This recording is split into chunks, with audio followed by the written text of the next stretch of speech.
Hai Shalom saudara, kembali saya Andre dari acara The Wednesday Message, pesan di hari Rabu. Apa kabarnya? Semoga sehat selalu.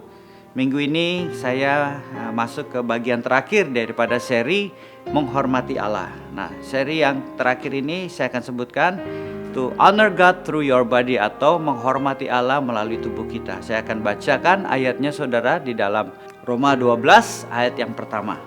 Karena itu saudara-saudara, demi kemurahan Allah, aku menasihatkan kamu supaya kamu mempersembahkan tubuhmu sebagai persembahan yang hidup, yang kudus, dan yang berkenan kepada Allah. Itu adalah ibadahmu yang sejati. Nah, perhatikan saudara, ayat ini dikatakan bagaimana ketika kita memberikan tubuh kita suatu persembahan yang harum dan berkenan dan kudus kepada Allah, itu adalah ibadah kita yang sejati. Jadi saudara, kita tahu ada ibadah yang mungkin tidak sejati full, tetapi ada ibadah yang betul-betul sejati saudara, yaitu apa? Ketika kita memberikan tubuh kita.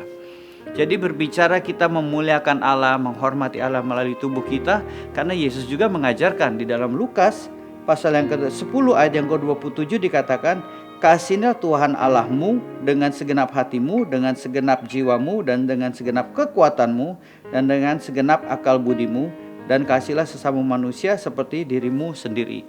Nah, dikatakan Yesus merangkumkan hukum Taurat di dalam dua perintah ini. Jadi bicara tentang tubuh saudara, bicara kita menghormati Allah, kita mengasihi Allah dengan tubuh kita. Di dalam tadi yang kita bacakan di dalam Lukas, bicara bagaimana kita mengasihi Tuhan dengan kekuatan kita. Jadi segala aspek kehidupan kita saudara. Karena juga dikatakan mata itu adalah pelita tubuh. Kalau mata kita gelap, maka gelaplah seluruh tubuh kita. Maka itu saudara, kita perlu memuliakan Allah dengan segala apapun yang Tuhan berikan kepada kita. Lewat tangan kita memuji Allah. Dengan mulut kita memuliakan Allah dengan mulut kita. Kita memperkatakan kata-kata yang positif, memperkatakan kata firman Tuhan. Bukan memperkatakan kutuk, melainkan memperkatakan berkat. Kita menggunakan mata kita untuk kita melihat sesuatu yang positif. Kita menggunakan telinga kita untuk mendengar sesuatu yang baik, bukan mendengar hal-hal yang negatif saudara. Jadi saudara, Yesus mengajarkan bahwa tubuh kita ini kita bisa pakai untuk memuliakan Allah. Kita bisa melakukan dengan segala cara saudara. Salah satunya mengasihi, melayani Tuhan, memuji, menyembah Tuhan, menggunakan mata kita ketika kita membaca firman Tuhan, menggunakan mulut kita ketika kita memperkatakan firman Tuhan, menggunakan telinga kita ketika kita mendengarkan firman Tuhan, dan melakukan dengan tangan dengan segenap kehidupan kita. Maka itu saudara, Paulus mengingatkan lagi kepada kita di dalam 1 Korintus pasal yang ke-6, mulai dari ayat yang ke-18 sampai dengan ayat yang ke-20, dikatakan bahwa jauhkanlah dirimu dari percabulan. Setiap dosa lain yang dilakukan manusia terjadi di luar dirinya, tetapi orang yang melakukan percabulan berdosa terhadap dirinya sendiri. Nah, di ayat 18 ini bicara bagaimana menjaga kekudusan. Saudara, bicara tentang kekudusan kita memang secara manusia tidak mampu. Bahkan saya secara pribadi pun terintimidasi.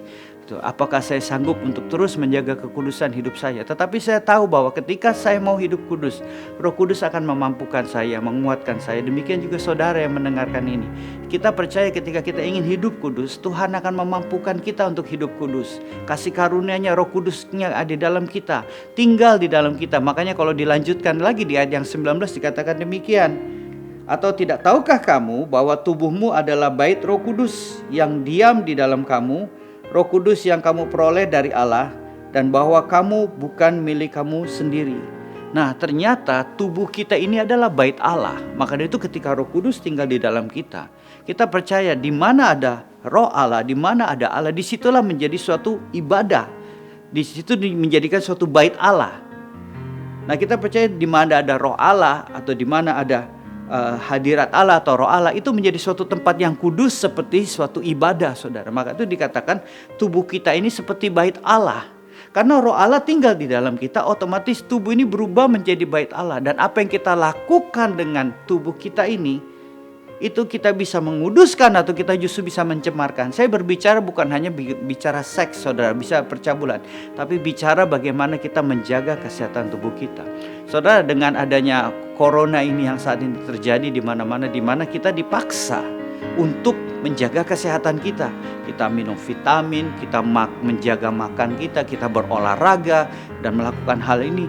Ini bicara apa? Bicara Tuhan seolah-olah bicara kepada kita. Kalau kamu tidak menjaga tubuhmu yang fisik ini, kamu bisa jatuh sakit. Nah, bicara di situ juga bisa berbicara ketika kita menyalahgunakan tubuh yang Tuhan berikan dan melakukannya untuk semena-mena. Kita tidak menjaga kesehatan, kita makan apa aja kita makan, tubuh kita jadi sumber penyakit, sehingga roh Allah pun yang tinggal di dalamnya terpengaruh, saudara. Saudara, maka dari itu kita perlu menjaga tubuh kita ini adalah bait Allah. Jangan sampai kita mencemarkan, baik itu secara percabulan, baik itu dengan hal-hal yang bisa merusak tubuh kita. Nah, di bagian terakhir ini, di ayat yang ke-20, saudara, saya mau saudara kita renungkan. Dikatakan begini, sebab kamu telah dibeli dan harganya telah lunas dibayar. Karena itu muliakanlah Tuhan dengan tubuh. Saudara, tubuh kita ini bukan milik kita lagi. Sama seperti ketika kita menikah, kita suami menjadi milik istri, istri juga menjadi milik suami. Jadi kita sadar, Yesus berkata seolah-olah kita ini sudah dibeli lunas ketika Yesus mati di kayu salib. Sehingga tubuh kita ini bukan milik kita lagi. Ini adalah milik Allah. Bukan lagi kita yang hidup, melainkan Yesus yang hidup di dalam kita. Maka itu saudara dikatakan muliakanlah Tuhan melalui tubuh kita. Tangan kita, mata kita, mulut kita, telinga kita. Semuanya, segala aspek kita. Kita muliakan Allah. Nah, di akhir seri ini saudara, biarlah kita bisa belajar sama-sama bahwa ketika kita ingin memuliakan Allah, banyak cara kita ingin memuliakan Allah. Lewat keluarga kita, lewat bisnis usaha kita, lewat harta kita, dan yang terakhir, yang paling penting, melalui tubuh kita. Semoga video singkat ini bisa menjadi berkat buat kita semua. Sampai jumpa di video selanjutnya. God bless you.